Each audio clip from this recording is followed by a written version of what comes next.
give you a summary of the work that they did, and then just kind of get council's feedback. This is the first time that council will have seen kind of the results of what was in this study. So just kind of invite Jim up and we'll go from there.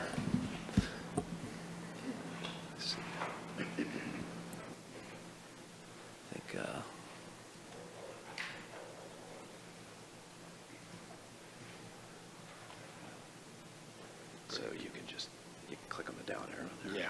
Great, thank you.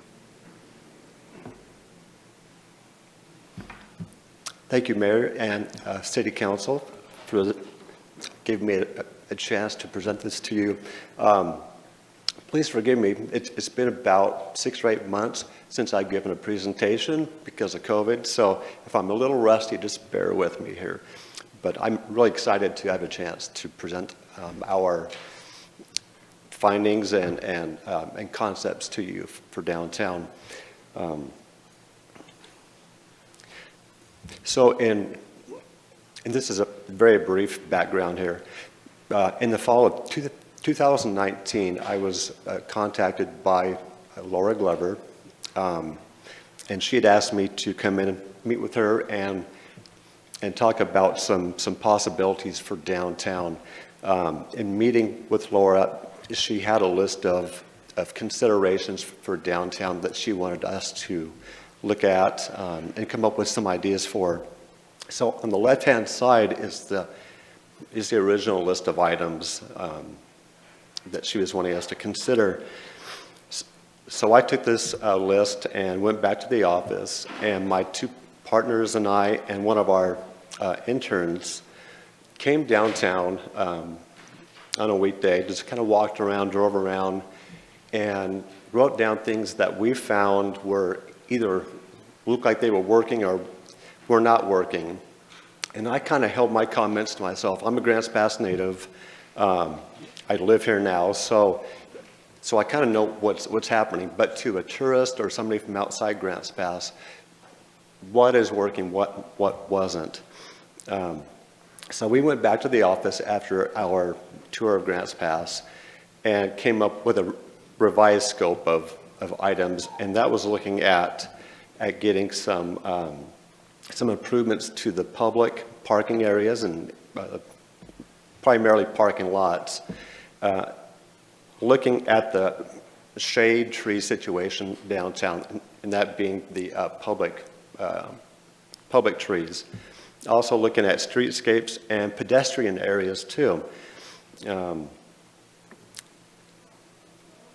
From that, and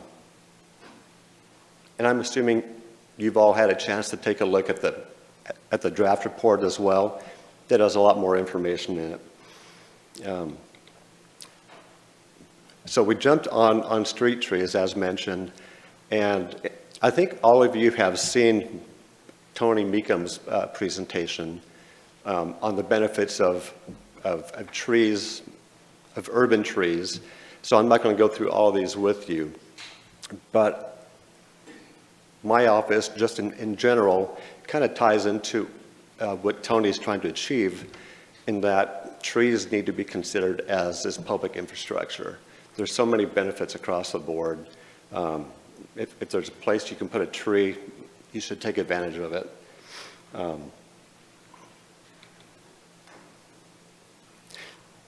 So in looking at the downtown, and do I have a pointer by chance? Oh, just use the mouse. Okay.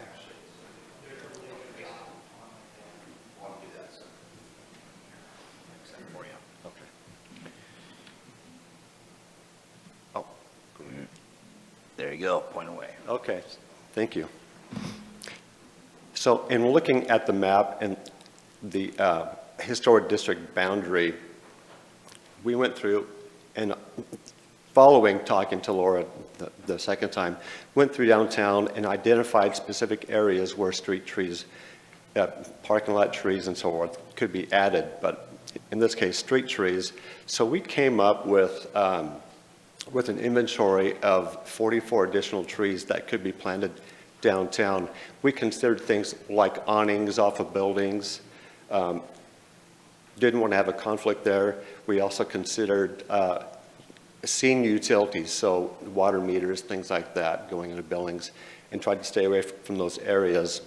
So all the areas that you see in green that are highlighted, all of those areas are places where trees could be added. As you see in these images here, there are quite a few opportunities, places where street trees have not been planted, but the infrastructure is there. You've got the planting strips already in place. There are some other locations where there had been a tree at one time that died or was damaged and was taken out. This particular location right here, after my presentation to the Urban Tree Advisory Committee, a few weeks later, a tree showed up there. So Tony, I think, jumped on that easy opportunity there. We also looked at streetscapes in general and really thought about how pedestrian movement and vehicular movement occurs in downtown, where you've got 6th and 7th streets, which are very fast-moving, high volume of traffic. Once you get off of that onto 5th and 4th, and also on 8th Street, speeds really slow down quite a bit, but even try to make that a little bit more calming. So we looked at the possibility of adding bump outs or curb extensions, as they're also called. We also considered, and this is something that Laura specifically wanted us to look at, was locations where we could extend the use of the antique style street lights, which are throughout downtown. There are quite a few locations where streets do not have those lights. So to kind of further extend that feeling of the historic downtown. And also, we felt that at that time, and keep in mind, all this was pre-COVID, we felt, gosh, there are opportunities downtown for doing parklets or sidewalk cafes. And just months after we came up with this, COVID pops up and these parklets start happening downtown. So we think it's fantastic, and we would hope to see it continue on.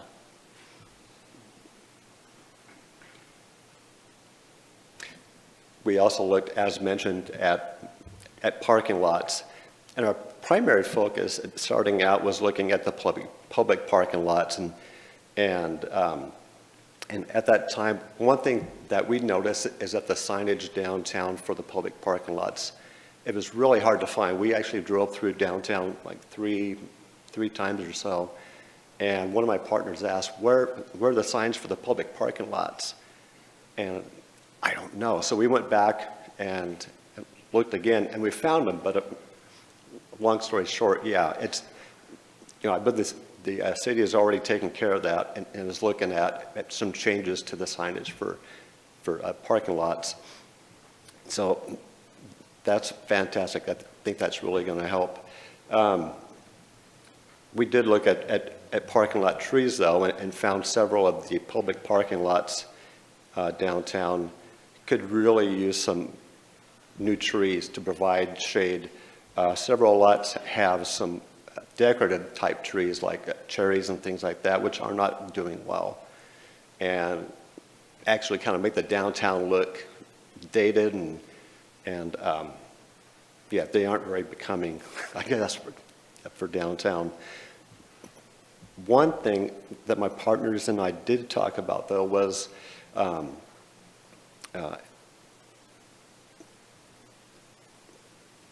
the city has the downtown facade grant program, correct? And we started talking about that. Just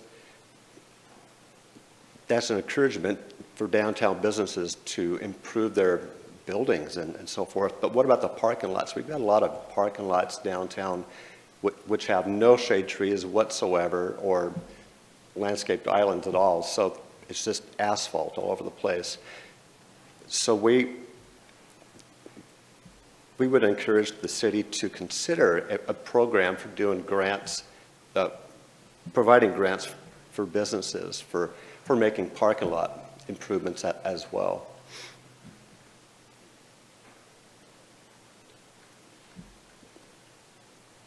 And just a couple images here.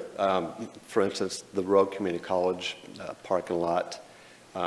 It's got plenty of room for trees, so that would be a great opportunity for the city to work with the Road Community College or businesses in coming up with a plan for planting trees. This is kind of our goal here, is to get downtown parking lot shaded. And also looking at ways of making downtown parking lots more than just a single use, where people come in, park in the daytime, but in the evening hours they're empty. A lot of communities are starting to convert parking lots into plazas, so that rather than a parking lot being used as a plaza, you have plazas that are being used as parking lots when events are not happening there.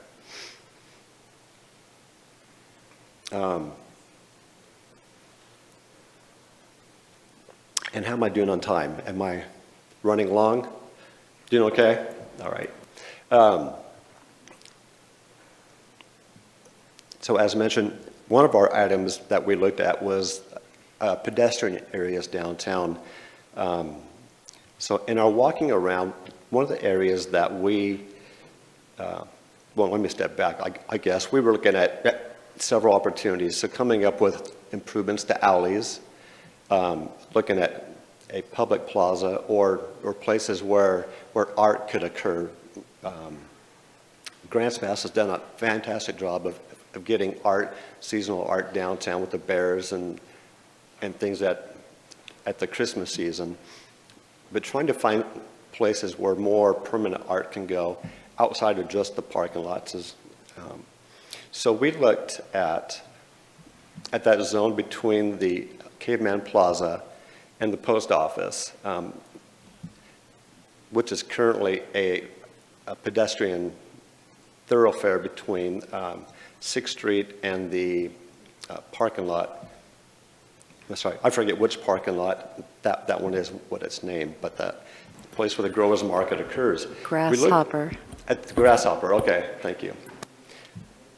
So looking at that space, trying to find ways of making the pedestrian movement through the flow a little bit nicer, adding more shade trees, but then also coming up with the locations for art, whether that art would be permanent or temporary, locations for artists to display their creations and sell. There are some other communities in Oregon which are doing that currently. But also to make it easily identify as something special. So we came up with a concept of doing a gateway feature off of 6th Street right next to the post office as you move into that space. And then also coming off of the Grasshopper parking lot, making a seating space and perhaps a location for a larger art piece as well. One of my observations going to the Growers Market on Saturdays is there's lots of food vendors, but not necessarily places to sit down and eat what you just bought. You're sitting on a curb or a sidewalk someplace usually. So making it more of a welcoming space. Alley improvements. Following our report, draft, we found out that the city is in fact doing some alley improvements, that's fantastic. It's really going to help downtown and just make it feel more inviting. But the one alley I think that might be overlooked is the alley between G&H and 6th and 5th Street, just off of the Owl parking lot. It's it definitely serves its purpose. It's a functioning alley right now, and it kind of has a gritty feel to it and so forth. But that's kind of a primary link coming off of 6th Street. If there was a plaza, which was happening back where the Owl parking lot is now, that would be kind of a major thoroughfare for events like Back to the 50s and such. So how do you look at making improvements to that? So we looked basically across the street from our office, and Middleford Alley in Medford for years, it was a very similar alley where it was, as a place where you put the dumpsters, everything else, and it wasn't real clean. But the city of Medford did go through and make improvements to Middleford Alley, and now it's a very clean, inviting space. And so that's a type of use we would like to see occur in the alleys as well, where they can still function as alleyways.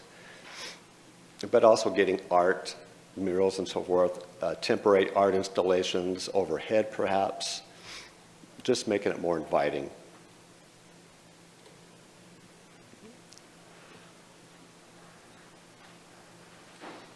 So moving on to the Owl parking lot, this was perhaps our main focus and also main direction given by Laura, was to look at this parking lot and how this could become a public space, something intentional. And so we did come up with a couple of concepts, and both are somewhat similar in that we left them to be used as parking lots. But how do you also incorporate 5th Street, which is a big part of that overall space? So in our concept, this particular concept, we looked at maintaining 5th Street, as a street, a curb street, so it's a very defined space. But adding street trees, adding pervious pavers, which are the pavers which are used in parking lots a lot of the times. They allow the moisture, rainwater, stormwater to move through that material. So infrastructure costs, or at least infrastructure traditional, wouldn't be as big of a deal as, less impact is what I'm trying to say, sorry. But then also making some improvements at the intersections at 5th and H and 5th and G. Raised tables that slow down traffic and such. And this kind of shows what we would envision for that parking lot. The asphalt would stay in the parking lot, but the parking spaces would all be pervious pavers.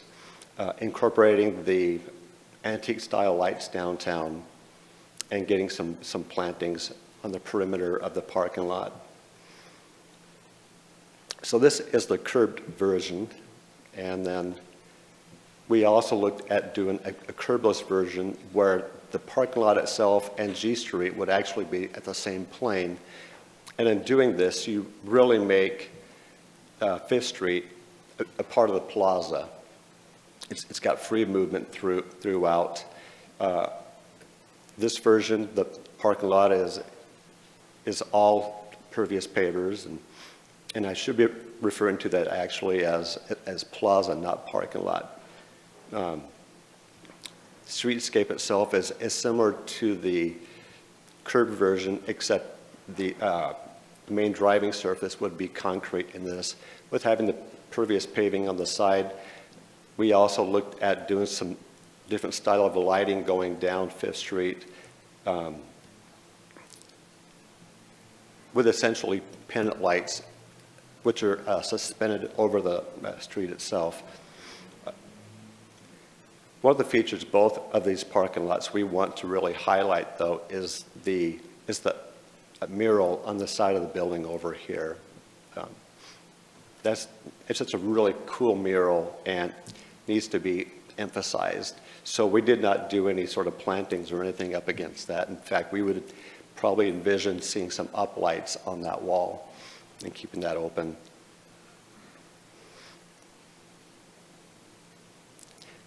So the type of uses that we would want to see in the Owl Plaza, we laid out a hypothetical staged event, whether band or something taking place.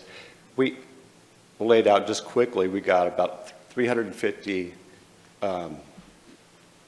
seats located facing towards the stage, with a lot of room behind for more, or perhaps some vendors behind that.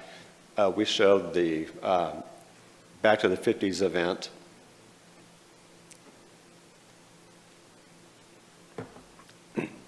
And just how other vehicles could be laid out. But there's so many opportunities for these spaces.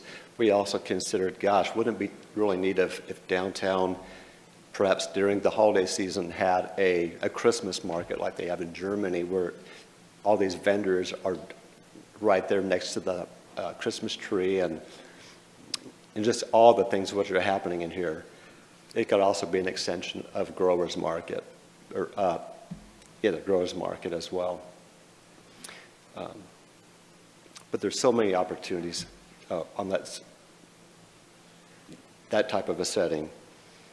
And with that, that's my conclusion. I am open for questions. Thank you, James. I'm going to check the box that says all of the above. Okay. Council questions? Rob?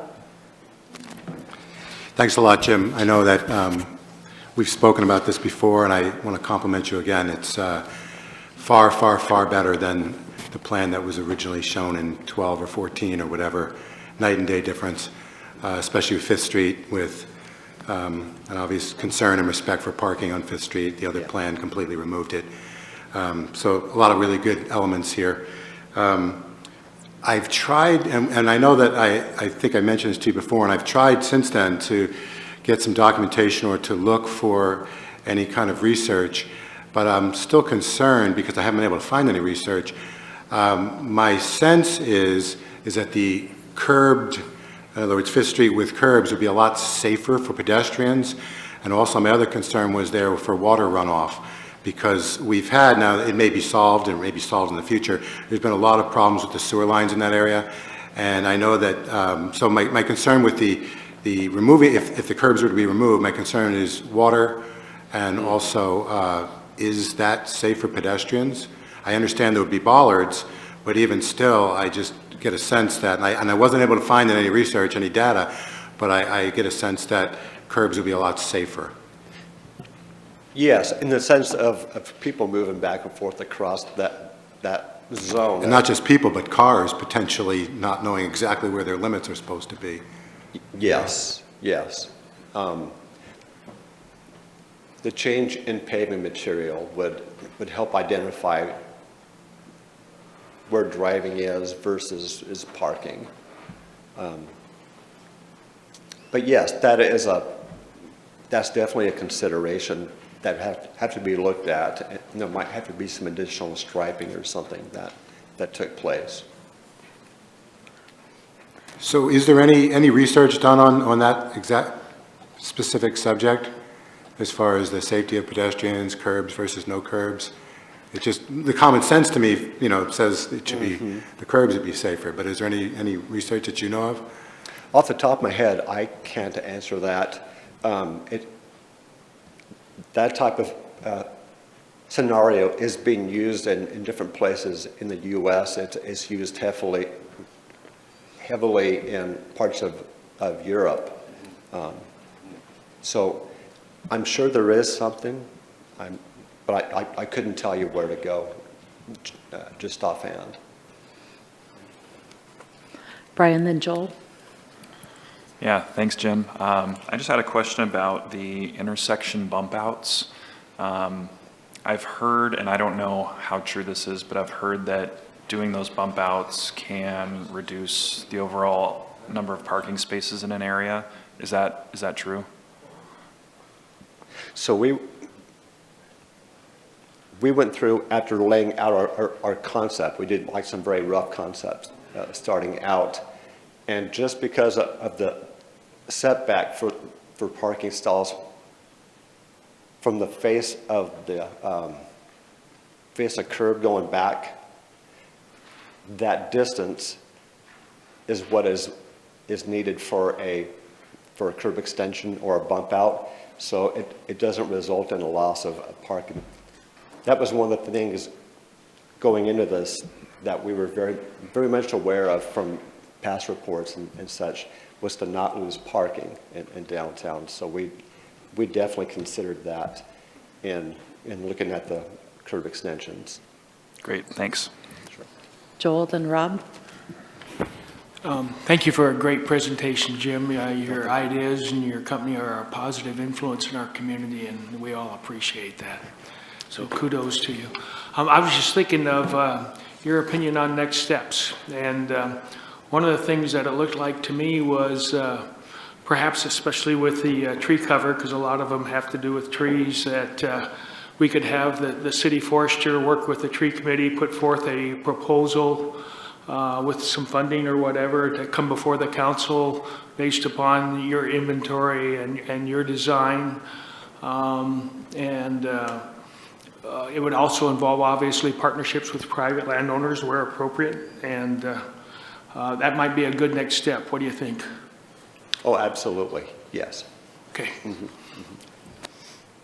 Rob. So this has been something I've been speaking with some downtown merchants about, and I just wanted to see what you had to say about it. Currently, you know, where the Christmas tree is located, I know that there are several merchants who, just to not mince words, hate it there. Oregon Outpost, Dash Bakery, Don's Bikes, you know, and he owns half of that. He at one time was a big supporter. He told me that basically John Bowen had sold him on the idea that this plaza would be great for his Christmas business, and he said it clearly has not. So when we've got basically 2,000 cars a day or so driving down G Street to potentially see that Christmas tree, where it used to be, if you remember, I'm not sure when you were gone and when you were here, but it used to be out on 6th Street where 25,000 cars or more a day used to see it. And it was in the G Street Plaza lot near the railroad.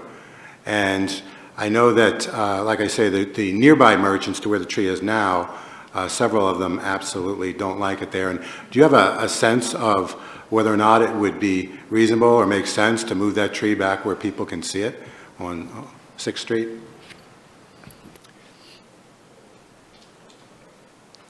Perhaps with some improvements maybe to Caveman Plaza. I think that the setting it's in right now on 5th Street, it's a very nice setting. You got these very historic buildings right there. And 5th Street doesn't seem to get a lot of traffic. So it seems like the ideal situation, but yeah, I was not aware of those two businesses not being pleased with it being there. I think that if it did go to 6th Street, it would definitely be more visible. But in terms of a pedestrian setting, it seems like 5th is much more conducive to having large groups of people around it. If there was a space where the current Caveman Plaza is, a space that was made for large gatherings, that would be a great spot too.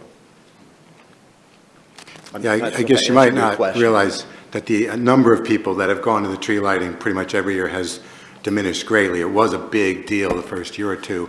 But I guess, when you've got a 40-foot tree hidden between two 36-foot buildings, you really don't see, very few people see it where it is now, I guess is the point. And there'd be, 10 or 15 times more people would potentially see it on 6th Street. So I guess that was my main concern. In certain sense, you can say the setting is good, except for the fact that very few people actually see it. The other thing too, and I know this is going to be part of, it's going to come up as potential, we'll say, consideration to parts of your plan. Like, for instance, you showed a bench in one of your slides that actually made me chuckle a little bit with the armrest in the middle, except I literally, in that exact style of armrest, I've seen people still lying underneath that style of armrest.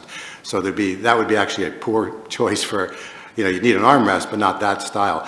But along the same lines, it's not really your job to consider it, but I know that, Dash Baker has many pictures of homeless under the tree and needles and garbage and everything else. So, and this would be, as we make things more inviting everywhere, and again, it's not your job to really consider that aspect. It's maybe the council's job or public safety's job.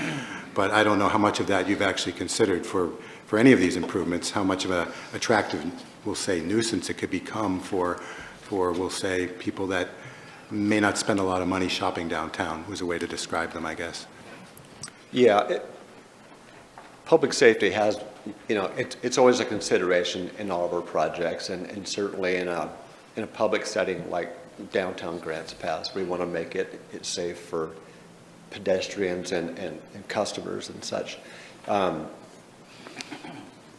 Yeah, those are all things I don't think I could solve, or most landscape architects could solve, but they are considerations, certainly. In terms of coming up with site furnishings like benches and so forth for downtown, it's an ongoing problem for most cities, just people sleeping on the benches. And there are options out there, as the mid-seat armrest, and some are better than others at keeping people from sleeping on benches. But the main thing, though, is to try and make it as comfortable for customers and visitors to downtown, and where you have a community that has a fairly large senior population, trying to provide them places for stopping and resting when going downtown, either for shopping or just certain events that take place. Yeah. Vanessa, and then Joel. In Laura Glover's original request for review, I'm seeing mixed-use development, but that was left off of the revised scope. Can you give some rationale behind that? Yes, that's a separate project in its own right, and there are lots of considerations and consultants which would have to be brought in for something like that. We had a set fee to work within. That set fee wouldn't have come close to allowing us to address really studying mixed use downtown. It's pretty encompassing. Thank you. Joel, then Valerie. Jim, the parking lot across the street, I know it's a little bit outside the area on 8th or 6th and 8th Street. During the last council, that property was purchased as a gas station, and there was really no, at that time, short-range plans. There was perhaps some long-range plans for expansion of city administration. Given the pedestrian areas, I know you didn't include it as part of your study here, but given that it's within the urban area, I believe, in the pedestrian area or the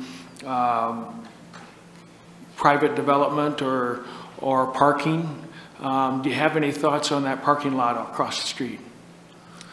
In terms of how it should be used? That came out of the blue. I apologize. I should have warned you.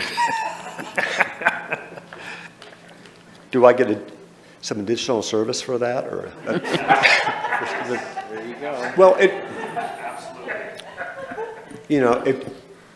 it definitely seems like there is a need for staff parking and such. I've heard just little bits and pieces of conversations about why it should be a parking lot. But I think that the city has an opportunity, if it does become a parking lot, to kind of make that the model for what could exist in Grants Pass. So incorporating stormwater into the parking lot, benches, pervious pavings perhaps, and shade trees. Yeah. Thank you. Valerie? Yes, thanks, Jim. Having been on the council since 2015 and seeing a lot of these ideas, you know, kind of linger and kind of happen and then come to a screeching halt with COVID, I think that's kind of, you know, that could put a lot on, you know, on the floor, whatever, so we need to pick up from there. I think the time is right. I think we need to really take a look at it. I'm excited about the presentations that are going to continue today as terms of, you know, what are possibilities on G Street, how to incorporate the parklets and make all of those things work because, you know, as we know, this is in the Urban Renewal District. So being in the Urban Renewal District, there has been some money that's kind of been sitting there that hasn't been utilized. And I think, you know, as Rob brought up the fears, I mean, there's always going to be those fears, but it's just like Dollar Mountain. If you get people up there using it and walking around and you make it to where people want to be there, then that gets rid of part of the problem that you have, you know, with the homeless, and you open other opportunities. Yes. I love the idea of the mixed use and that sort of thing, but that's not for the city to orchestrate. That is more of a private to take care of, or to come to help us with that. But I just like Joel would like to see what the next steps can be, and like to have it open up and happen this time, because I can remember going back, and I think it was 2016 we approved the lights between, you know, on 5th Street, and it just died. And I think, you know, you've watched a lot of committees get really excited about things that are happening, and then everything just stopped, and a lot of that is COVID. But I think this is a time to step forward and to start actually making some of these things happen. So thank you for this presentation, and I hope we can move it forward. And I'm really excited. Tony Meekum, as an urban forester, has been very dynamic and being on top of things and doing everything possible. I just received an email this morning about, you know, the city's now going out for more grants for trees. You know, there's a lot happening, so I'm encouraged by that as well. Yes, thank you. Rick is listening in remotely. Rick, do you have any questions? We'll go to Joel.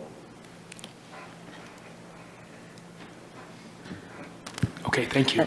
Rick's not with us. So this may get into our next discussion, and if it's so, make sure, Mayor, that I follow in an orderly manner and that I'm not out of line. Are you asking a question? Yes. Okay.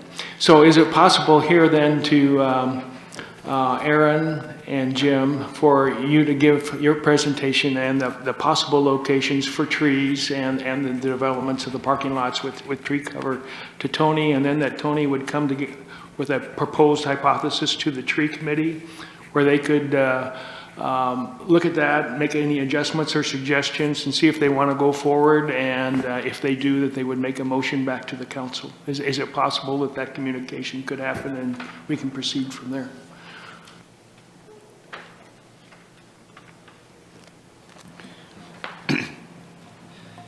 Yes. I could have There's said probably that. some follow-up questions I have, but to answer your question briefly, yes. All right. Any other questions for Jim? Yes, Mayor, I have a question. Okay, go ahead, Rick. Thank you, James. I like your ideas, especially with the trees. When I go into a parking lot, I try and park my car under a tree. But I do have a question about the pervious pavers. Does that undermine the road structures, and does it make it more complicated when you put in the structure versus just the traditional street? Do you have information on that? What I do know is they are commonly used in street situations, parking lot situations. They are rated for emergency vehicles, fire trucks and so forth, and pervious pavers versus pervious paving, which is either pervious concrete or asphalt. Pervious pavers do have less maintenance and a longer life than either the pervious concrete or pervious asphalt. They are a long-term solution. I think that answers your question. Yes. Okay, yes. So they are. Yes. It's a common material that's used Okay. in streetscapes. Yeah. All right. Well, thank you very much. Thank you. Joel? Just one last question. So on the pervious pavement, would it be possible also to have that as part of our, because it's very salmon friendly, and salmon are a spiritual, traditional value of where we live, that as we would do that over time, that we could also make a very consistent public involvement, signage or whatever, of taking care of the fish, and this is the way to take care of the fish.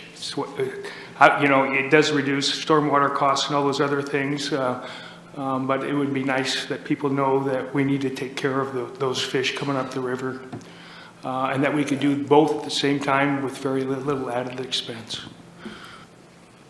So I do know that Clean Water Services up in the Portland area, like they have a whole campaign about the use of different materials and so forth that reduce pollution being dumped into streams and such. And on their website, they do have information about pervious paving.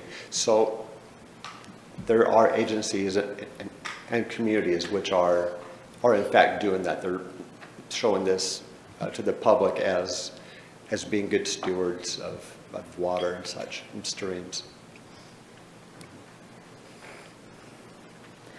Any other questions?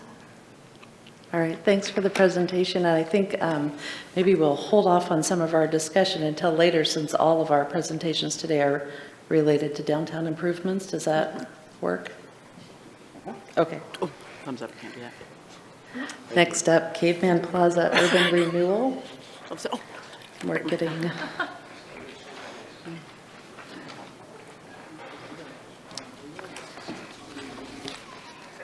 Oh, space cadet. While we're waiting for Brad to get started, I'll just mention, Joel, that my very first job when I was 14 years old was a stream ranger program with the city of Grants Pass, and we did things to protect the streams here in town, and I'm not really sure if that's fallen off, but we could re-implement something if you want to hear more about it. I remember that. Cleaned up Skunk Creek.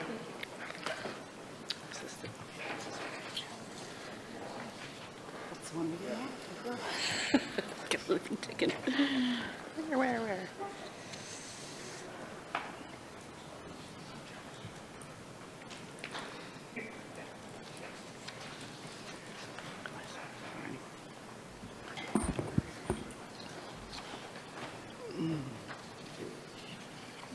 All right, sorry for the delay there. Good morning again, Mayor and Council. Bradley Clark with Community Development. We just handed out, we had a little printer problem upstairs, so we just handed out the packet for this. So the goal of this presentation is to focus more particularly on the Town Center Plaza / Caveman Plaza. Being fairly new to the community, I'm not sure exactly which one we're supposed to use, but I've seen both around. So I'm going to kind of Depends go over on how long you've some- been here, Brad. What's that? It depends on how long you've lived here. Oh, is that it? I think Okay. so.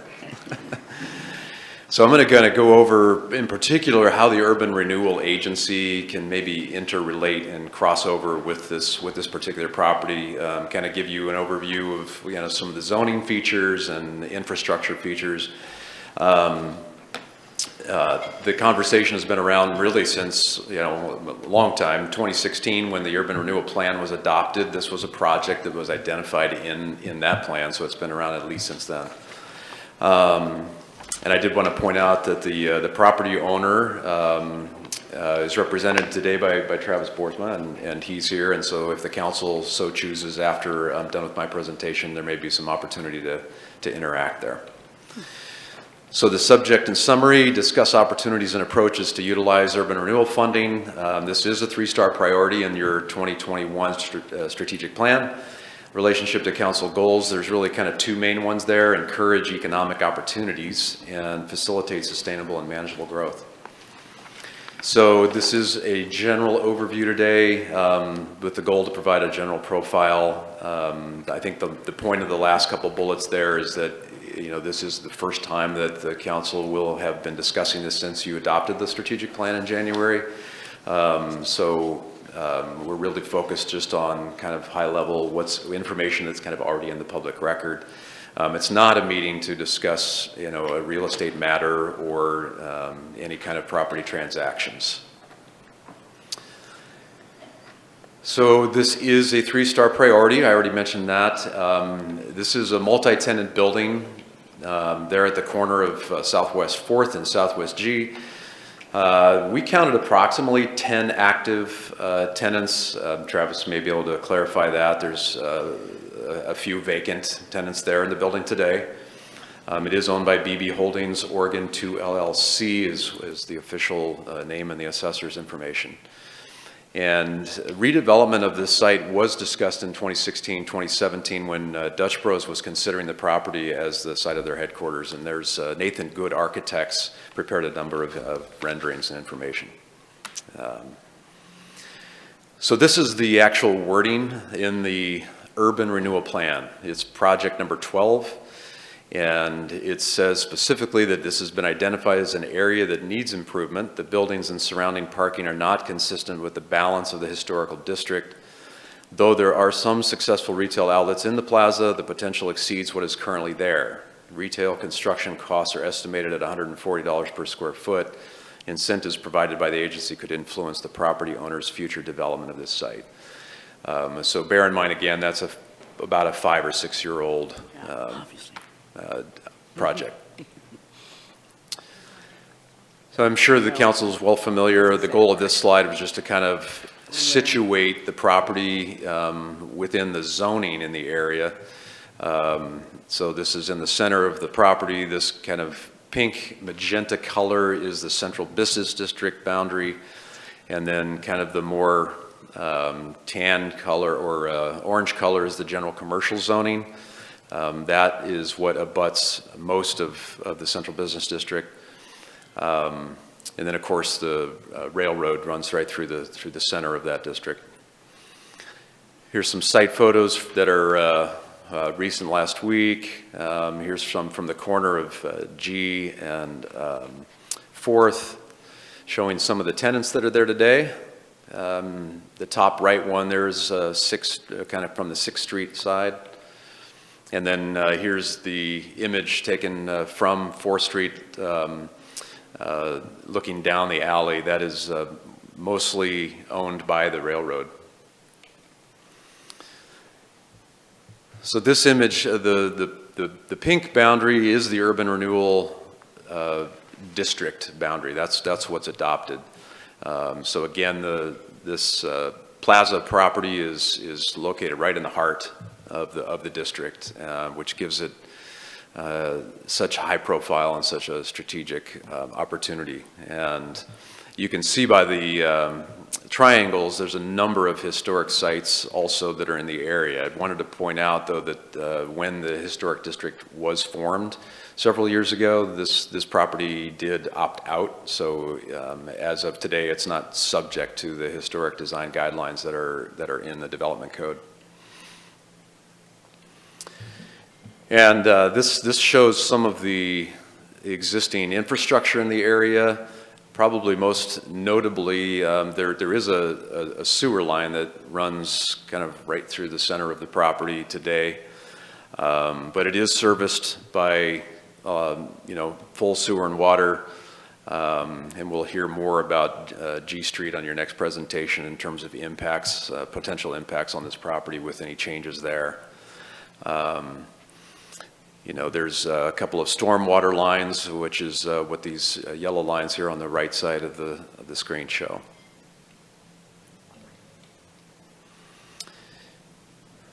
Probably should have had this slide first. It kind of shows you the acreage. This is a 2.85 acre site. The building is about 55,900 square feet.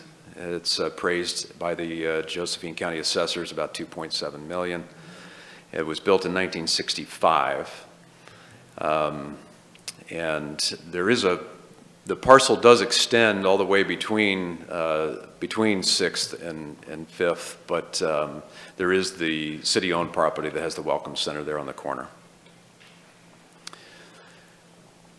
So some of the key features, the Central Oregon and Pacific Railroad, that's obviously has a big impact on any redevelopment on this property. All of that site that I showed earlier, all the trash enclosures, that's all technically on the railroad property. There's a railroad signal arm kind of adjacent to the property, which would have to be taken into some consideration. The sewer line bisecting it. There's a water line easement on the property, a public water line easement. There's also a 50-foot wide communications and pipeline easement that runs along kind of the north property line, a lot of which is on that railroad property. And then, as I mentioned, the Welcome Center is a piece of that which is not owned by this owner. So in terms of what the code says today you can do on the property, it's maximum building height of 100 feet. There is no minimum lot size, and the building setback would be no more than 10 feet.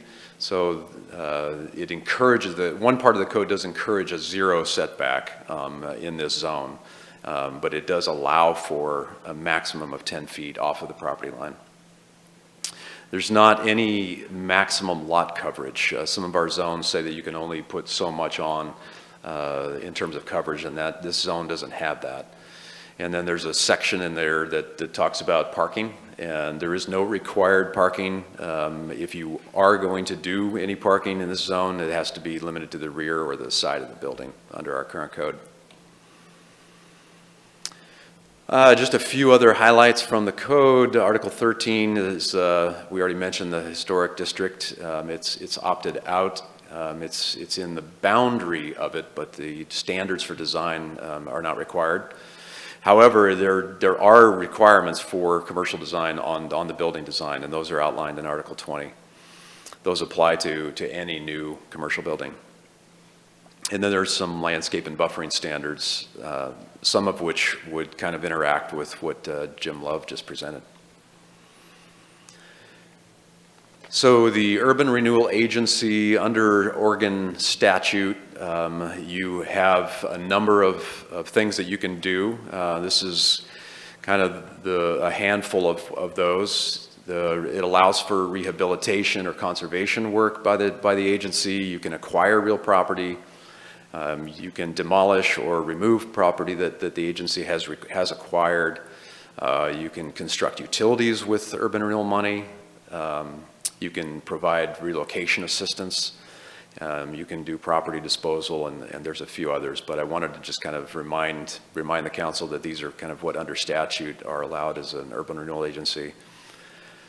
And funding-wise, as you well know, every year you have the budget for the Urban Renewal Agency that you see. That comes through. That's built on the tax increment financing and the maximum indebtedness. But the first bullet there has other forms of financial transactions and loans and partnerships that the code says that urban renewal agencies can do. So you can borrow money, you can accept advances and things like that. That's all permitted under the statute. A master plan would probably be the most logical way to kind of proceed if you decide to do something, in terms of moving ahead with some kind of a project. And charrettes are kind of one good tool to do that. It's certainly not the only one, but we're just kind of putting it forward as an idea. And these are usually at least 3 to 4 hours long. Sometimes they can be multi-day. I've participated in 5-day charrettes.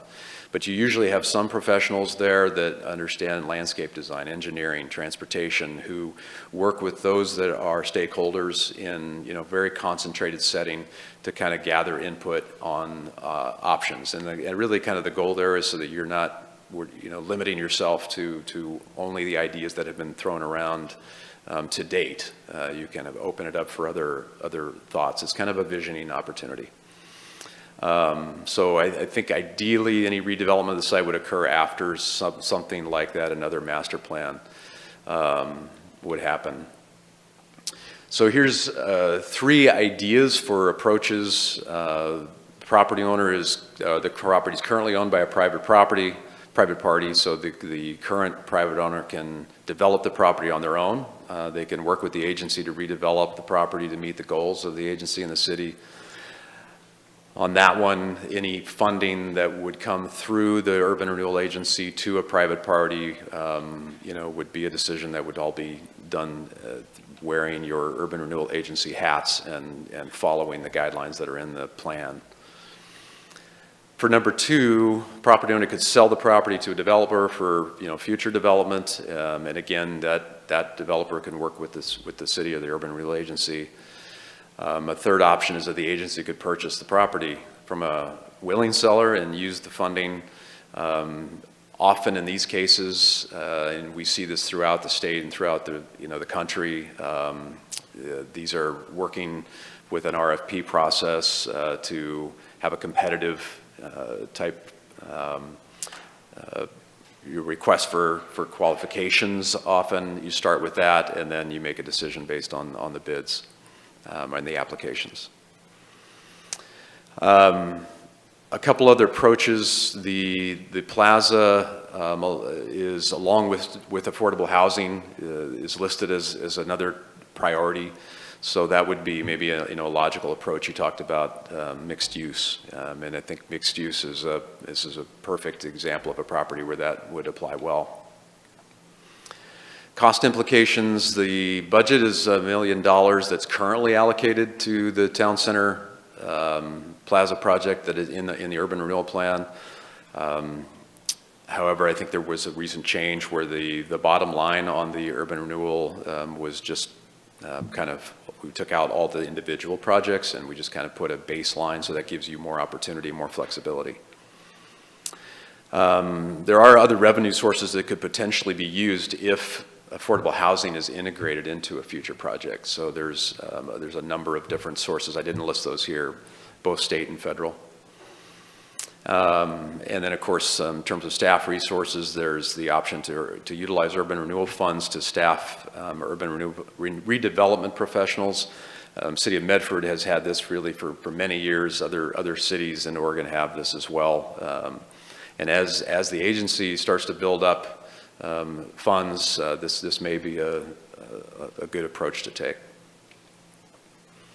So in terms of call to action, there really is none, as I mentioned. It's kind of an overview for you. You could move it to another workshop. You can engage the property owner, assess their interest in redevelopment, identify issues to overcome potential solutions through a working group. That could be separate from a charrette. That's just kind of identify what are the key issues that need to be worked through before proceeding. You could direct staff to prepare an RFP of a professional who would help to facilitate and organize and promote a design charrette. And then, of course, it's open-ended completely. At this point, that's one of the beauties of the urban renewal funding. So, thanks, Brad. Does anybody have any questions specifically for Brad before we have Travis come up? Valerie, then Rob. Yes, I remember when we went through this whole urban renewal process, but I remember there being specific things that Aaron had presented, saying there was an advantage to having the partnership with a private as opposed to us as a city going forward. Can you explain, those thoughts to me, Aaron? Because I do remember that being discussed Yeah, I think it was Quite a bit. broad in nature, but you're right, we did mention that. Urban renewal dollars are ideally used when they provide an opportunity to leverage private investment dollars. So the urban renewal is not taking on the whole project itself, but is sparking a partnership with the private sector to develop something that council and or the urban renewal agency deems is going to be socially and economically beneficial to the community. Now that could mean that what we do is we throw in a certain amount of money to do certain things for the project, and it never transactions or changes hands. It stays within the private sector the whole time. It could be that it needs that additional facilitation, that the city actually purchased pieces of property and then through an RFQ or an RFP process gets the private sector involved through a setup of the environment that would incentivize them to want to respond to the RFP or RFQ. So I think that answers your question. Yeah, I think that answers my question. I think I'm kind of going back when we were doing some research in the very beginning on the urban renewal. One of the things that I remember is the number of cities or whatever that went in and built convention centers and then went broke because they had taken it on themselves. And that was one of the things, and that's something that as a council, I'm hesitant to throw everything into the city taking it on, because there's just a lot more at risk, I think, having the city do it. So that was kind of what I wanted to just have the discussion about. Yeah, I think you're right. Some cities have learned through experience that if you take on too much, sometimes it can backfire on you. And so having those partnerships are important, and utilizing urban renewal to help incentivize private investment is a key way of helping to do that. I just remember you pointing that out to us numerous times, so I just want to make sure that was clear. Thank you. Rob? Yeah, thanks, Brad. We don't need an answer today, but I just want you to be, maybe check. I'm not sure if something you said is accurate. When you said that the a redevelopment or that project, because the property owners opted out, would not come under purview of HBSC, you might want to check. That property, that historic G Street, was in the original National Historic Register before the two expansions of the historic district. And as such, as we kind of found out with the L Street property and that whole misunderstanding with Laura Glover and so forth, that L Street property rightly did come before the HBSC for purview because, again, it was on the National Register, as is G Street. So my question to you is, you don't have to necessarily answer today, but I feel that I don't think that what you said is accurate. I think it does come under purview as part of the original National Historic Register. Sure. Yeah, you bet. We'll check on that. Joel? Brad, you do a great job. And so we all appreciate it, and I don't want to leave that unsaid, and I don't want it to be taken lightly. The other thing is, though, the call to action, those seem to me to be not mutually exclusive. Absolutely. Yeah, in fact, you could do all 5 of them if it was beneficial. Am I correct in that assumption? Yeah, certainly. Yeah, there's no particular order or exclusion there. It's not one or the other, but it could be one and another. Okay, You bet. thank you. Any other questions? All right, Travis, I don't mean to put you on the spot, but you are here today. Did you want to talk? More than that, sure. Come on up. Make sure that microphone is on. Just right here in the middle of the room is good.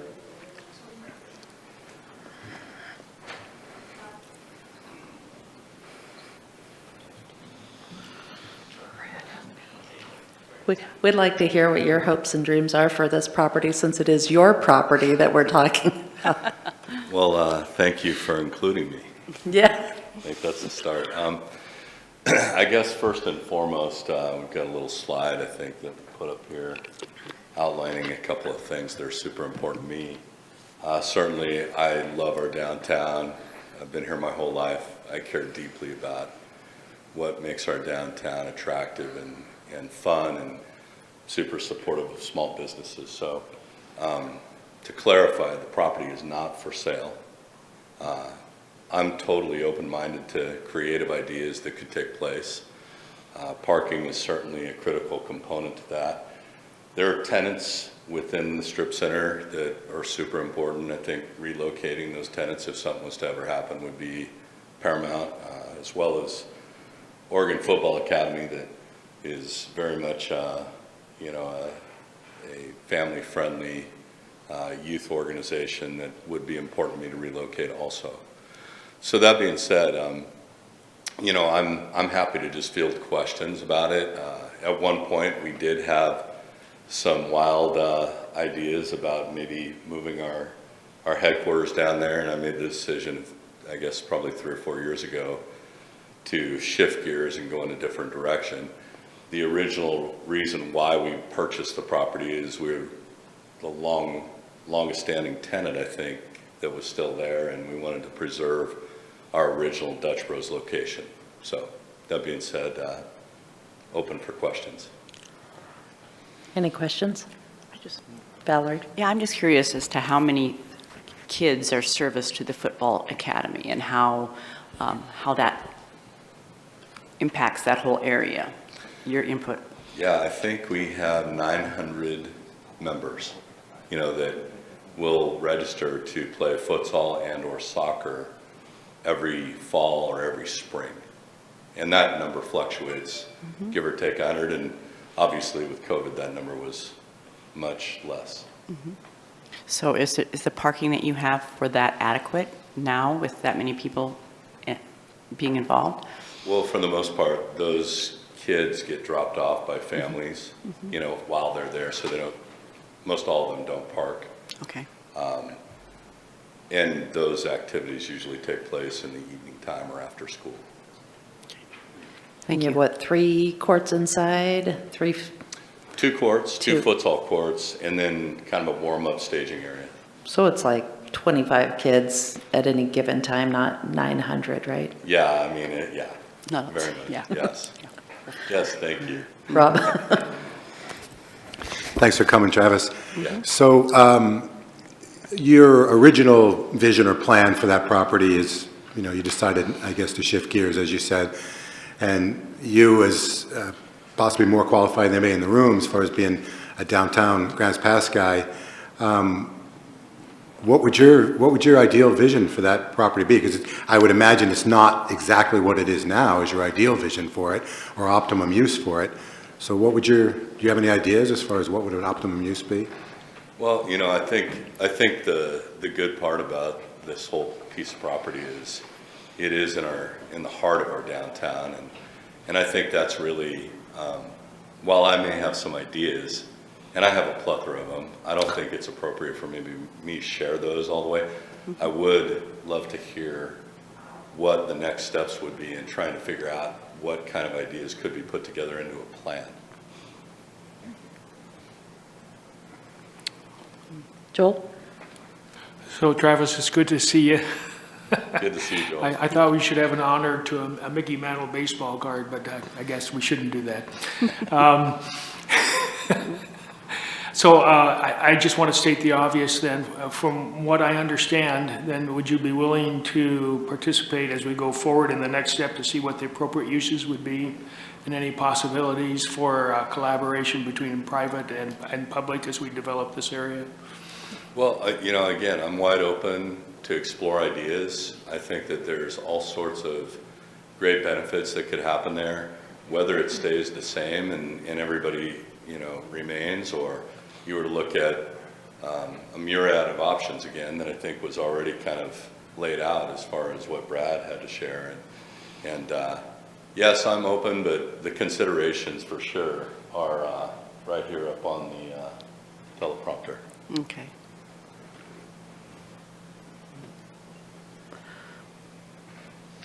Anybody else have questions? No? Quiet today. No. All right. Well, I guess, I mean, it sounds like you are open to talking with us about if we have any other ideas for changing it from what it is.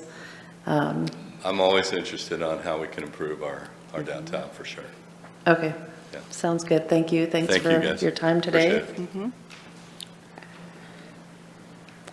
G Street reconfiguration? Thank you, Mayor.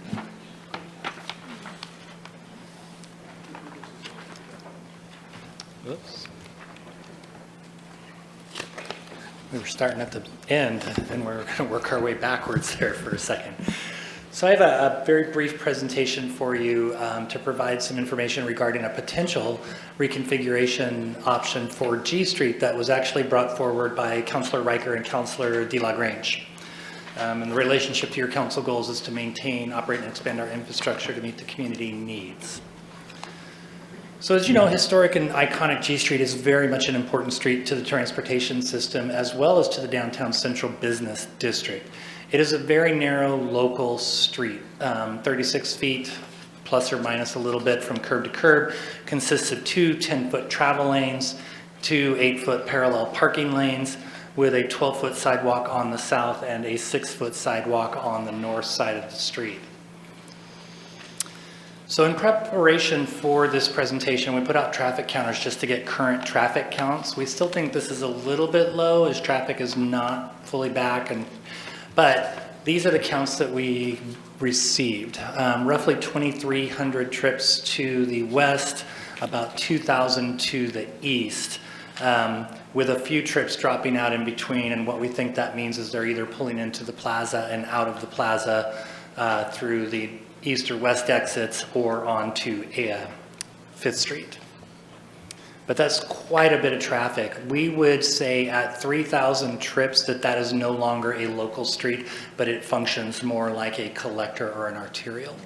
3,000 trips per day, average trips per day, is exceeding what is allowed for a local street limit. Jason, isn't it about 4,000? Was 3,000. Exceeding 3,000 trips per day exceeds what is allowed for a local street. So 3,000 is the threshold because these actually add up to more than 4?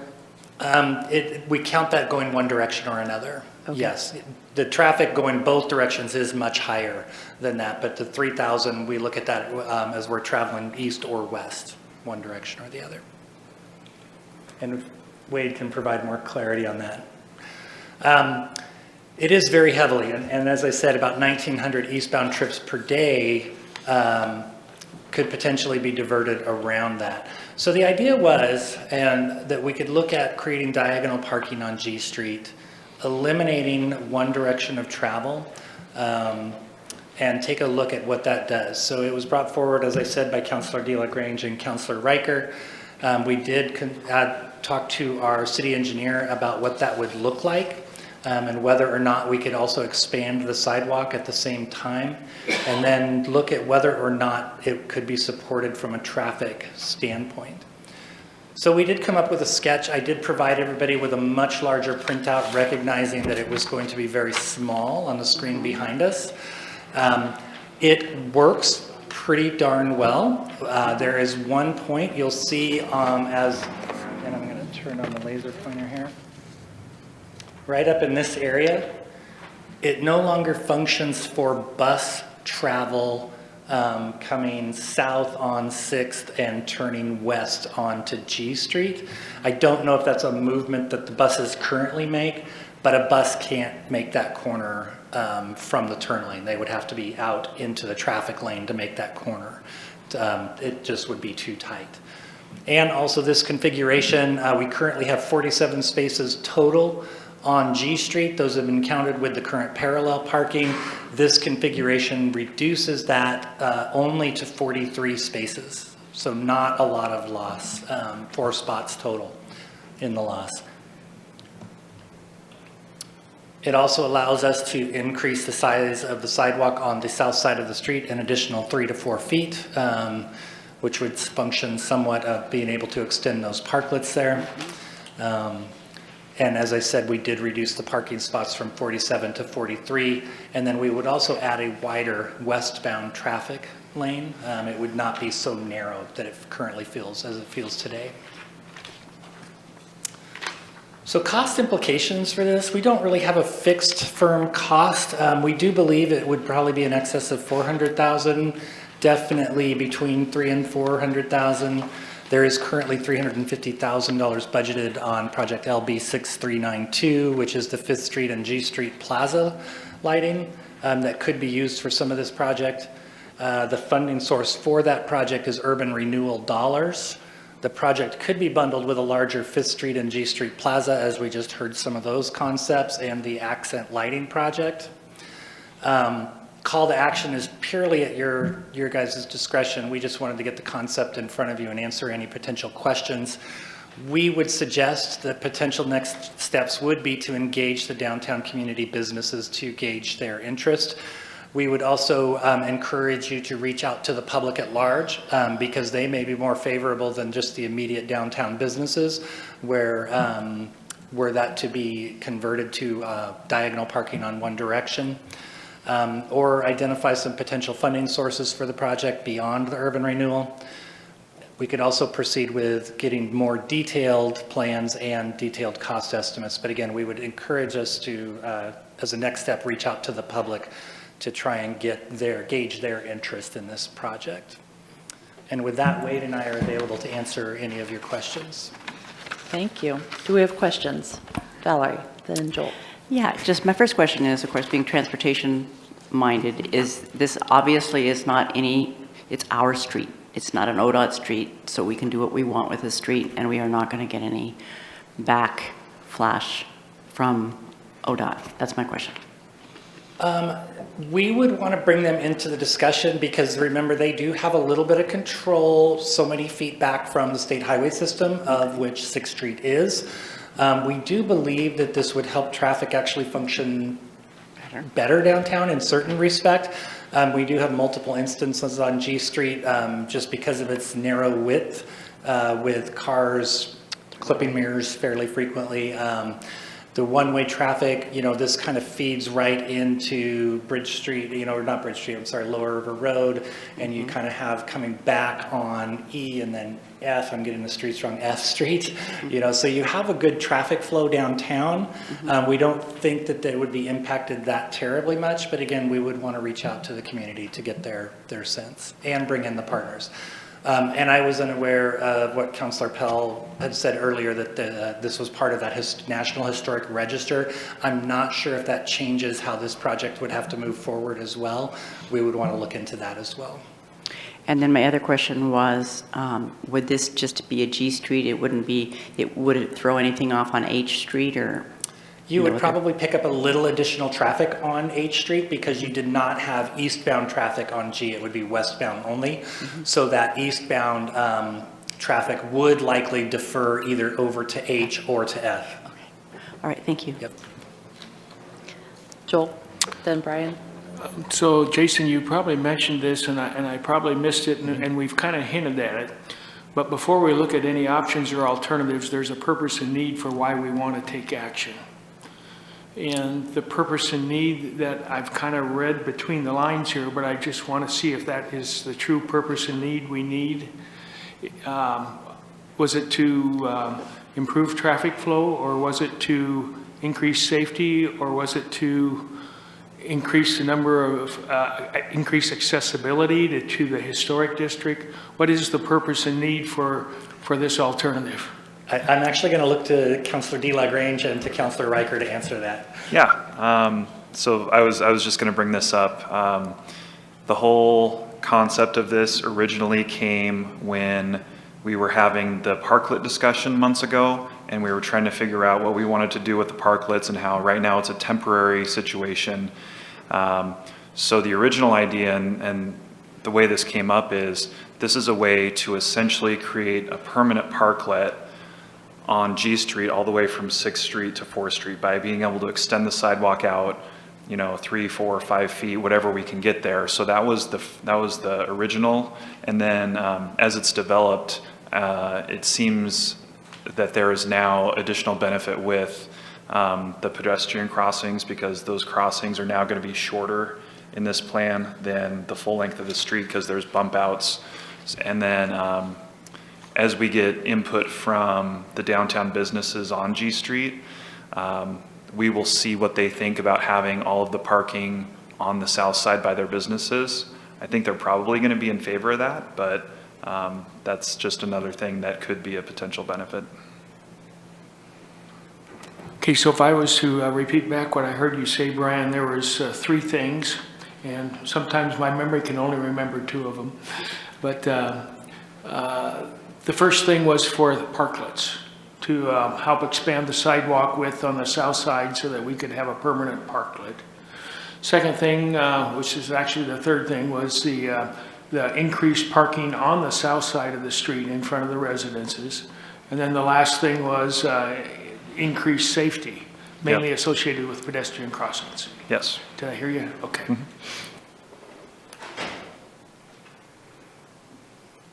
Brian? Yeah, thanks.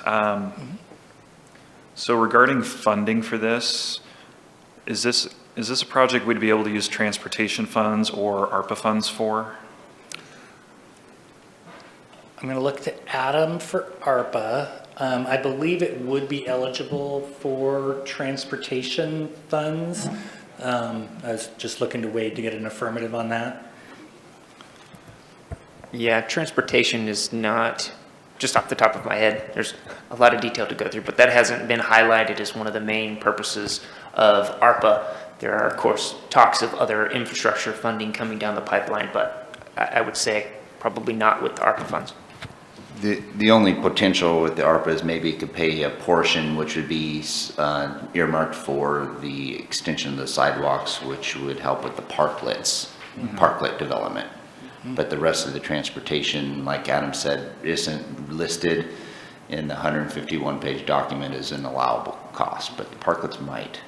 Okay, so in theory, if council did decide to move forward, there could be a combination of maybe transportation funds, ARPA funds, urban renewal funds that could come together to do something like this. For sure, 2 of the 3 that you mentioned. Okay. The ARPA would be the one that's in question. Okay, great.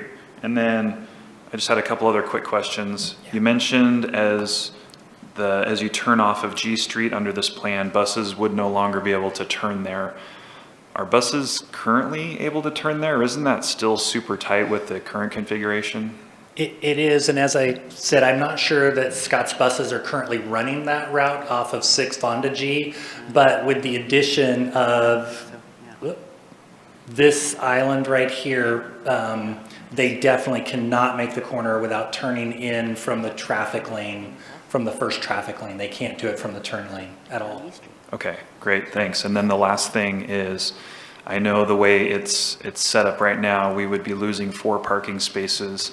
I see a couple pretty sizable islands on there. Would there be any potential to maybe pick up a few motorcycle spaces to kind of help curb that loss of car spaces?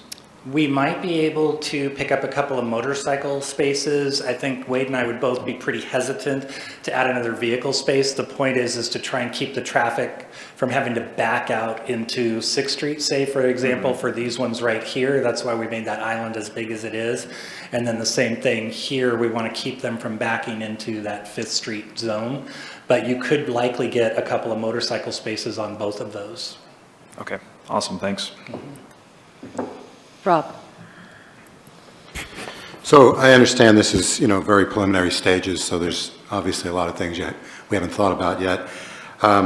When you talk about the potential buses not being able to make a right turn off of 6th, obviously that would apply to many good-sized trucks as well, which then leads me to actually think about, we have essentially the way it's been downtown in several years in the recent past, for 6 weeks over Christmas time, with 5th Street closed. It's made alley deliveries in the main service alley between 5th and 6th extremely tight. Sometimes literally trucks or cars can get stuck for an hour or more in that alley. And as a result, even though it doesn't normally happen as much, there are, many of the, UPS and FedEx and so forth will then use G Street and H Street more to deliver. So I'm just wondering how, if we've thought about diagonal parking on G Street, how that would affect any potential deliveries, because I know not every business on the south side of G Street has a back door. So some of them presumably would be getting deliveries in the front door, and I'm just wondering how that would be accomplished. For those that need to have deliveries in the front door, have we thought about that at all? Or because there are a few that don't have back doors. Thank you, Wade. Hey, good afternoon, councilors. My name is Wade Elliott. I'm the Assistant Public Works Director, for those of you that I haven't spoken in front of. But one option would be, I mean, your truck drivers know how to get in and out of there, so they could come in off of 7th Street. That'd be one option.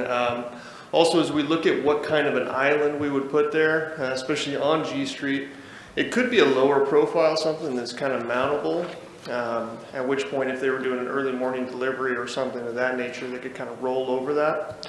Now, there's a couple different schools of thought on that. One would be you could just paint it in there, paint that island, say, hey, stay out of here with yellow paint.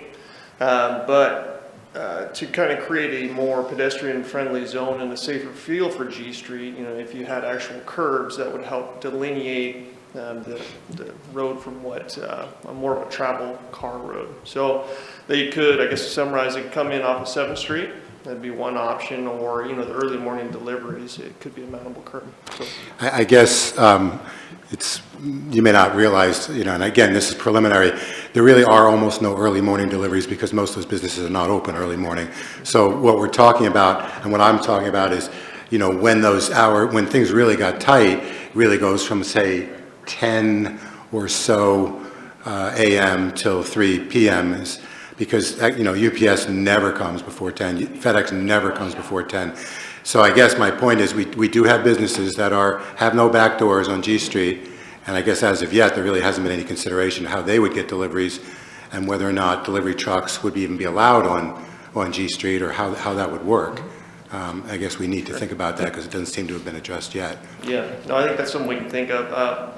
I guess to play the devil's advocate, somehow those delivery trucks are getting in there today, and it's tighter today than it would be under this. Yeah, but again, between 10 and they're only going one way, my point is, are they going to block that one way while they go in and do their deliveries? Because they often do not go to one location. You know, they'll fill up their hand truck and go to 3 or 4 locations, and I'm just saying they'll be in the one travel lane the way it's currently being thought out, and that hasn't been addressed yet is my point, and you guys would need to address that. Absolutely. Brian? Yeah, I would like to hear more or get more information about that, what Rob was just saying, because I personally have never seen a delivery truck blocking a lane of traffic on 6th Street. And I would like to know, maybe as part of looking into this, exactly what businesses don't have alley access and get deliveries from the street, the type of businesses that those are, how frequently their deliveries come. And I know businesses come and go, but you know, in my experience, I haven't seen a lot of delivery truck activity on G Street. Rob? Yeah, if you'd like to witness any of that from the time that the 5th Street gets closed for Christmas, which is usually, you know, Thanksgiving-ish till the 1st or 2nd week in January, all the deliveries, like I said, that alley is extremely tight. You can be stuck for an hour in the alley between 5th and 6th, between G and H rather. And there are many more deliveries on both G and H during that 6-week period. And that's a guarantee, at least the way we're closing 5th Street now, because it's a real pain in the neck for the drivers to make it down the alley. Anyway, it's in other words, that 6-week period is also needs to be considered. Any other questions? Joel? Well, I was thinking of, this isn't my idea, but the third bridge and the traffic flow associated with the third bridge and the long-term traffic flow, and maybe that's too far in the future to even think about, I don't know. And I don't expect you to answer that question today, but it seems like the future is going to be a little bit different than what it is today, and that we look ahead as we plan for that. Well, and I think that the 4th Bridge Corridor, which you're talking about Lincoln Road, this kind of does play into that, because this is taking that westbound traffic. They would also then be coming in on, and I'm going to get the wrong street, E or F, right? The which is the other one-way going in, and that all funnels down into Lower River Road, which then would take you to, or Upper River Road, Lincoln Road, and Cross, if that does become the final location, which it is still currently slated to be. So. Rick? Rick, do you have any questions? Can you hear me? Yes. No, I think I'm good. Brian asked the questions I was going to ask, and looking at that ARPA money and thought possibly part of that $9 million, but again, conversations can occur on that later. Thank you. Thanks, Rick. Valerie? I don't think I have so much as a question as I would like to move on, but I think this is a great idea. I mean, everything is kind of turning in, you know, the whole parklet discussion is something that's right on our horizon, and this kind of addresses that. So I feel very positive about this. So I think the next step would be to engage the downtown businesses and get their feedback and begin the public process, involvement process. So I would like to see it move forward. Thank you. DJ? I'd be curious at looking at like standard procedure for community outreach regarding this. You know, we can talk about the obvious ones up and down G Street, but I'm pretty sure that encapsulating Central Business District would be curious to provide their input. So I'd like to see that be as comprehensive as reasonably possible. Thanks. All right. Any other questions for Jason? Brian? Yeah, one thing that I think I would like to see as we move forward and see how viable and if we want to actually take action on this is, you know, I know we have a pretty good sketch here of what it would look like. If there's any way for us to, I guess, kind of maximize the amount of sidewalk space we're getting without any detriment to the rest of the plan, I think that would be something that I would certainly be interested in. That wasn't a question. Any other questions? Rob? So, Jason, you said something in the beginning that has confused me a little bit. So you said that it's likely that G Street would really not be considered a local street, that it's more of a collector?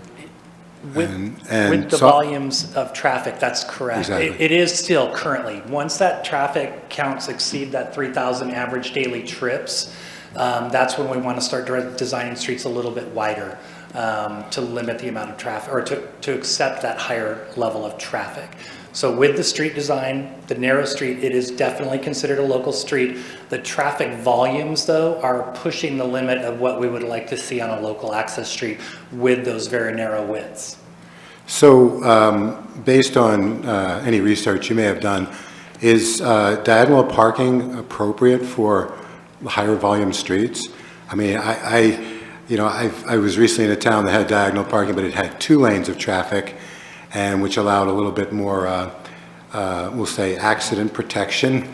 But I have to wonder if diagonal parking on a higher volume street is not almost a guarantee for increased accidents, backing out kinds of stuff. That's a tremendously valid point, and it's something that we also discussed internally. I think what you would see, because you're converting it to westbound only, it would probably not carry as high a volume of traffic as it currently sees today. And because they're all going one direction, I think that would help to minimize that impact. It's not like you're having to look both ways before you pull out into that traffic lane. All right, I think that's all our questions for Jason. Next steps, everybody. We've heard a lot about different ideas for downtown today. Seems like we do need to begin some sort of public process, but maybe, you know, specific to one thing or all-encompassing. Brian? Yeah, I've been saving up my comments from the other ones, so is now the time to spill my guts? Yes, spill. Okay. So on the first presentation, I agree with Joel about us optimizing and maximizing our tree cover in those areas that are easily treed, including working with private property owners, because it looked like there was a pretty big potential to get more trees on some of those private parking lot areas. So it sounds like Joel's kind of got that under control. I'm definitely in favor of doing something with the owl lot. Those concepts that we saw up there, I think are fantastic. We already own the space. It's been in urban renewal for years.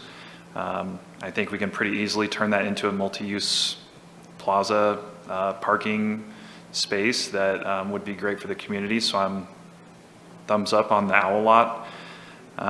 One thing that was new today that I was happy to see was he brought up the prospect of that GP Art Walk corridor between, or kind of right next to the post office from 6th Street to the Grasshopper lot. I thought that was a pretty cool idea, and it doesn't seem like that would take a huge lift to get done. So I would be in favor of exploring that. And the idea of using pervious pavers or pervious paving in new developments, whether it's at the owl lot or other parking areas that are being redone, I think that's a great way to reduce the burden on our stormwater system. And then on Caveman Plaza, I think we should probably proceed with some sort of design charrette with people locally and engineers and whoever we can get that we might think would have valuable input in such a process. But personally,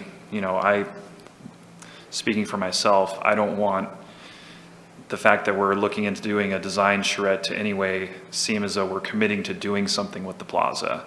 I want to see what can be done, but I am by no means ready to commit to doing anything there at this point.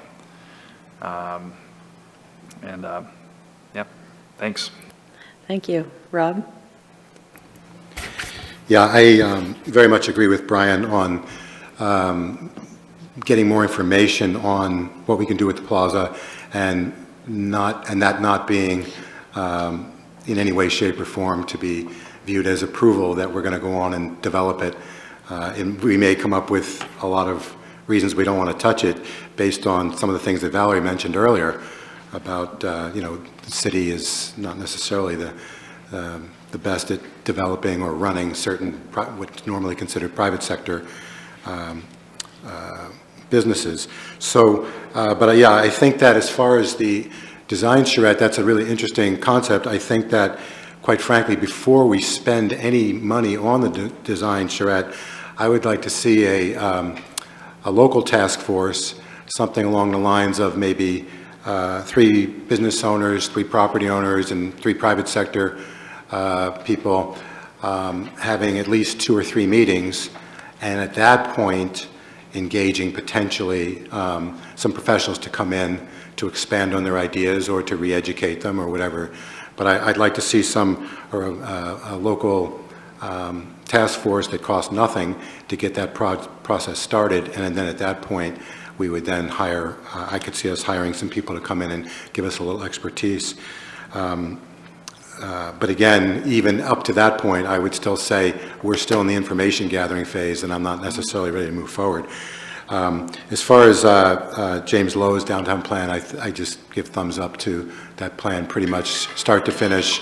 I'm a little concerned with some of the attractions that there'll be to the unhoused and so forth, but that's going to be no matter what we do. So, but that plan is just, it's nothing but better, and I think Brian mentioned it. It doesn't appear as if it's very expensive to implement, so I'm pretty excited about that. As far as the G Street plan, I think that it's likely going to be wildly popular with public opinion.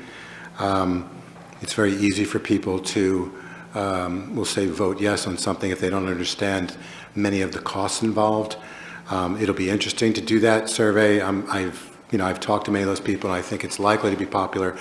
I also, though, am concerned that especially during the busiest time of year for package delivery and busiest time of year for most of the downtown businesses, that the delivery stuff is already messed up, and that's the best way to put it, and I can go into more detail.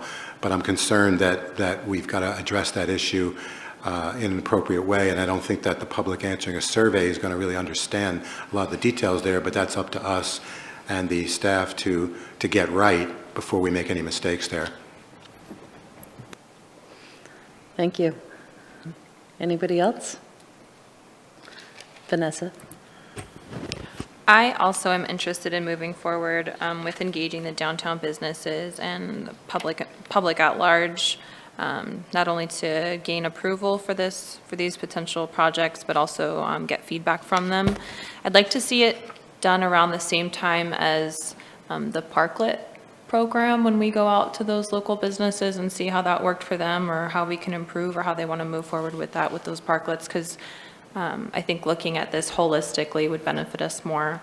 And I would even, under Jim Love's report, I would even like to see us amend our comprehensive community development plan and outline his statement that urban trees need to be considered as public infrastructure. He did make some pretty compelling arguments in one of his slides regarding the benefits of trees and urban trees, so I think that can't be understated enough.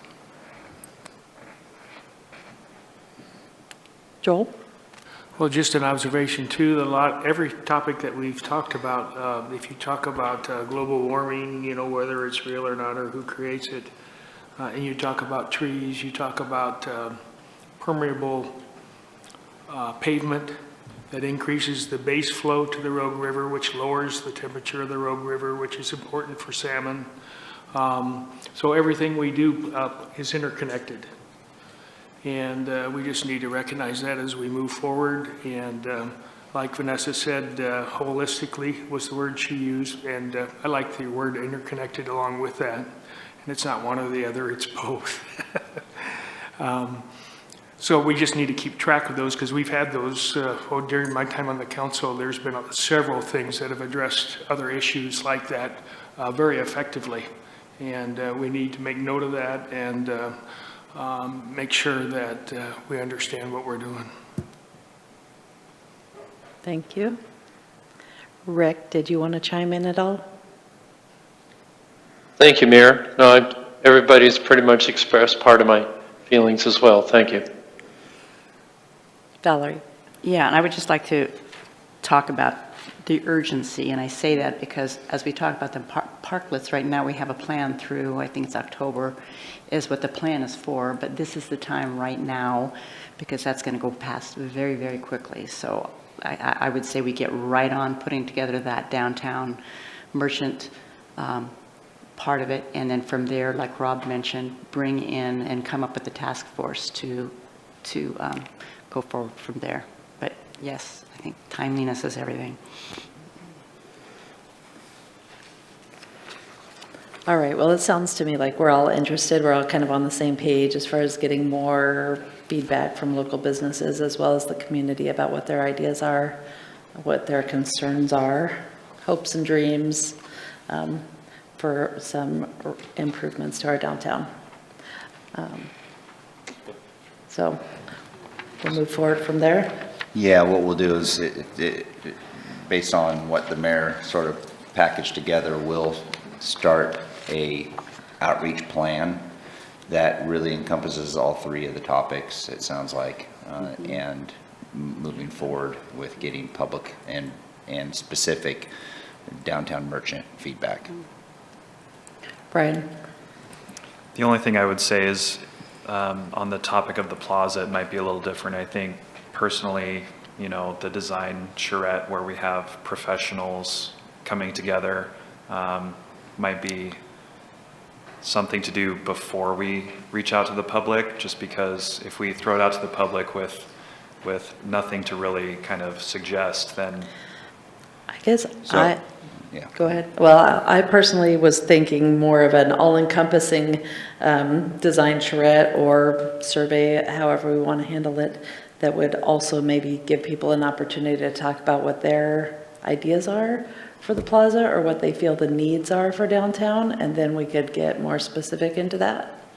But I think looking at, you know, the whole, at least, several block radius there around the plaza is kind of equally important to just focusing on that certain piece personally. But it sounds like we were all kind of on the same pages just as far as wanting public input for all of this. So rather than break it out into separate chunks, I guess that's where I was at with it. He's giving me a thumbs up. Nobody else is sticking their tongues out, so I think we're good. Okay, yeah, so that, I was just basing it off what the mayor was saying, and that was sort of an all-encompassing type of thing, but you're right.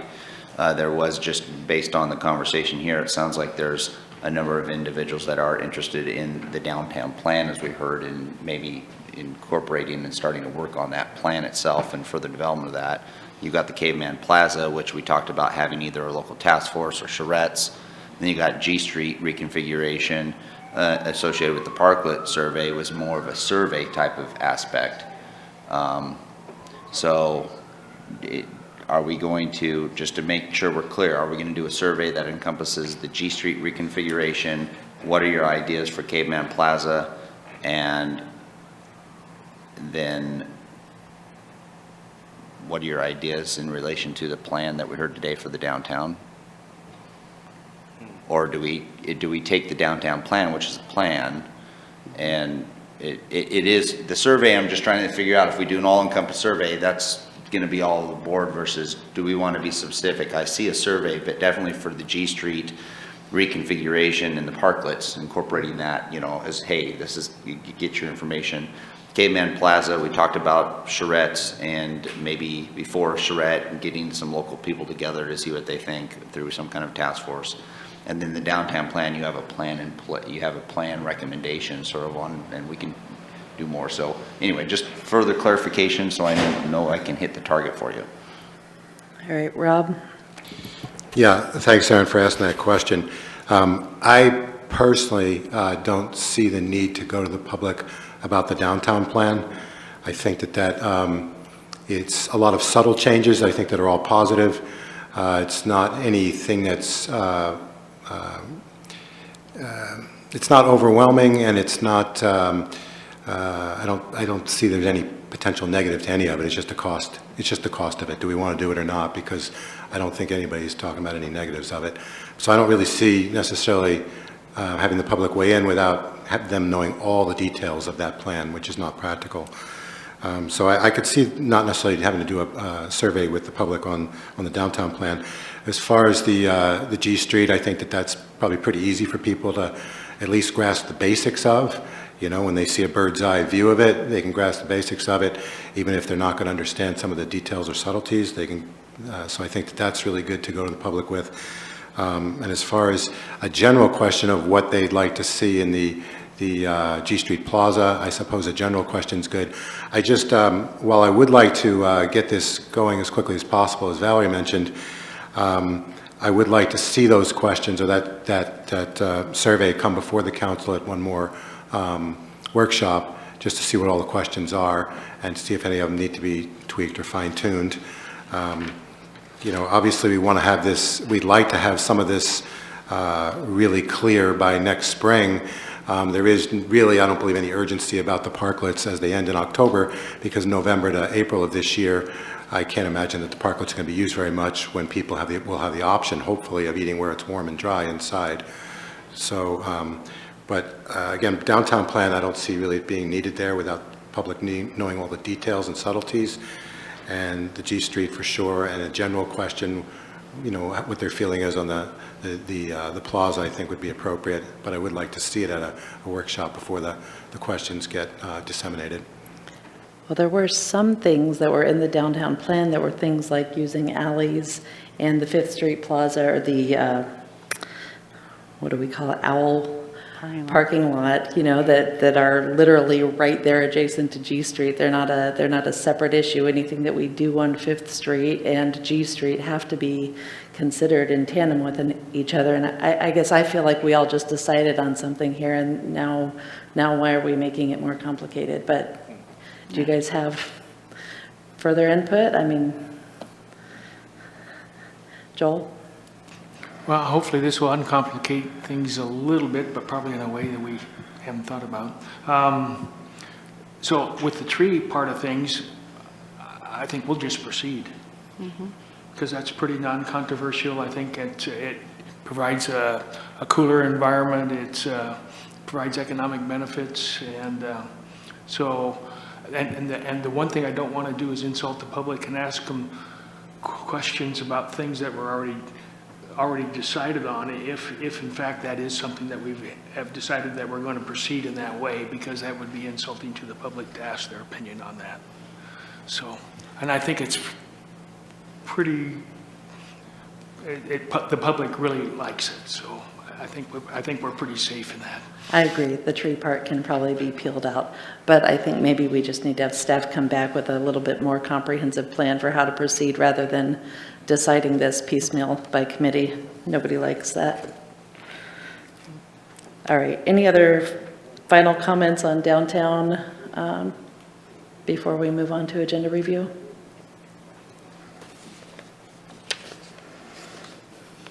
All right.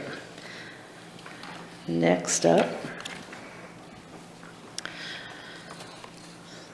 So we do not have a Wednesday meeting this week. Our next meeting is next Monday with a look at kind of emergency management issues, including an emergency management plan update and evacuation routes, wildfire protection plan, and then creation of the parking enforcement job classification for that downtown area, and an executive session regarding labor negotiations. Any questions about that?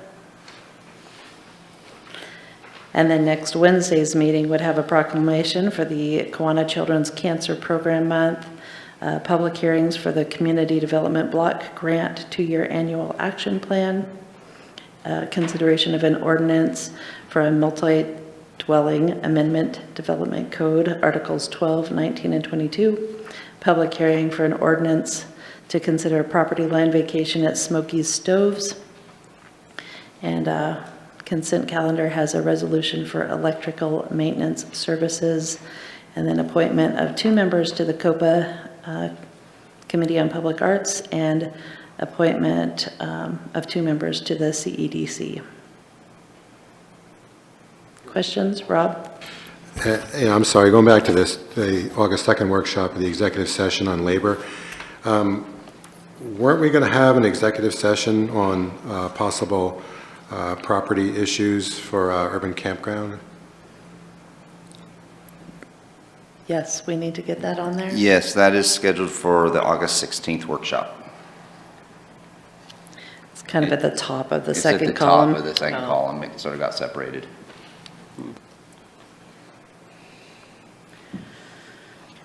Valerie.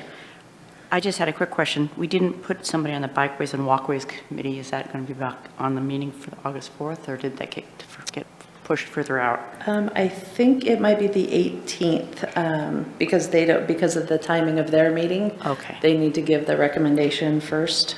Okay, thank you. I see it there. Okay. All right. Anything else that you would like to add going forward? Vanessa? Yeah, I'd like the council to move forward with their discussion around cooling centers and cooling center space. I'm hoping everyone had the opportunity to read the memo from Emily Ring. I'd like to revisit that discussion again. Okay.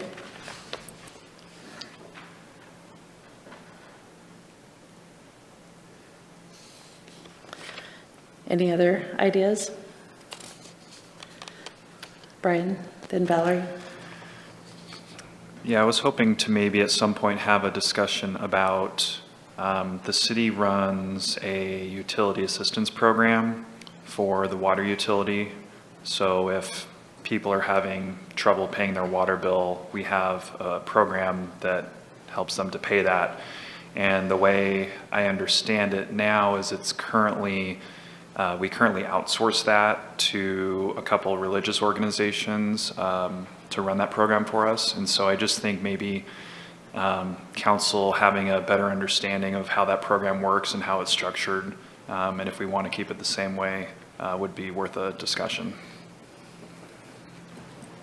Would you like that in a memo first, or do you want to schedule a workshop? Or we could do it either way. I'm open to either, depending on what council thinks. Start with a memo? Yeah. Let's start with a memo. Rob, did you have something? A memo's fine to start with, but yeah, I would like to know more about it. Valerie, did you have something? Well, I just wanted to reiterate on what Vanessa brought up about the cooling center at least. I don't know whether we can get out. I know that it's going to be hot. It's going to be like over 100 degrees for the next, this week. I know that currently the library all of the libraries in the county are kind of located at a space, and I think the biggest thing is a cooling center. It would be nice to know if there's other places that are planning or doing something to have